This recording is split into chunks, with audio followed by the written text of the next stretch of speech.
قاضي میډیکل څو وکړو څو محسوس کړ هسپتال کې څه کارکړی دی بسم الله الرحمن الرحیم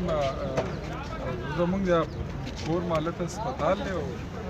موږ سره ډېر نږدې دی نو زه هسې راغلم چې د مریضانو خبره م واخلم او پلس د هسپتال د سټاف خبره م واخلم چې چاته څه تکلیف دی چاته څه مسله ده زموږ کوشش به دا وي چې دلته کم خلک راځي کم مریضان راځي چې هغوی ته فیسلیټیز میلاویږي هغه به حیثیت د یو ګاهک نه به حیثیت د یو مریض دی ټریټ کېږي هغوی ته د دې ځای نه علاج معالجه میلاویږي چې ای دا نه محسوس کوي چې دا هسپتال دی او که دا یو دوکان دی د دوکان نه دا به هسپتال وي انشاءالله موږ په دې کې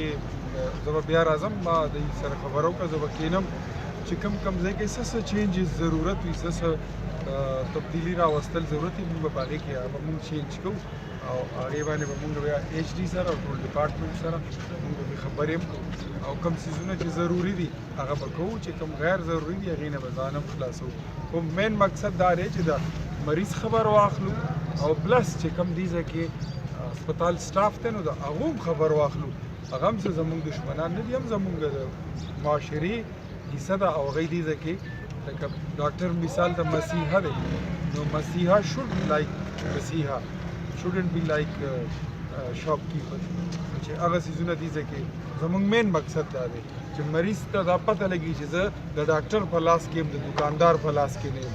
او ډاکټر دا احساس ورکړي مریض ته چې زما په لاس کې چې کوم دی نو هغه مریض دی او هغه په محفوظو لاسونو کې دی او د هغه سره د هغه علاج هم کوم او زما په زړه م خوږېږي د دې څیزونو دپاره موږ راغلي خو نن خو زما انیشل وزټ و انشاءالله بعد کې به موږ بیا راځو بیا به موږ تفصیلا